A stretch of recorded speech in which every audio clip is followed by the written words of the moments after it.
10 minutes past the hour 4 in the afternoon, and the date today is July 21, 2020. Remain seated with your seatbelt securely fastened until the seatbelt sign is switched off.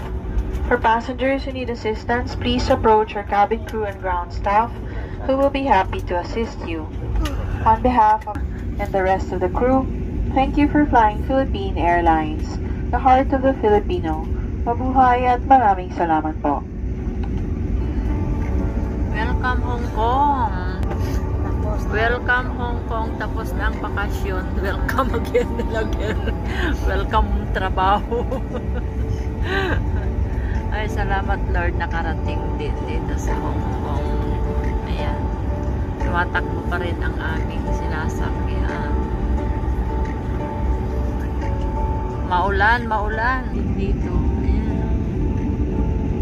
Mula Manila hanggang dito maulan.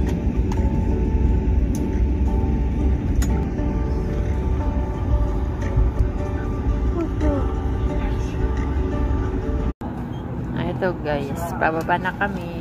Ayan. Awa ng Diyos, nandito na rin kami sa Welcome Hong Kong. Ayan, pababa na. Baba na kami.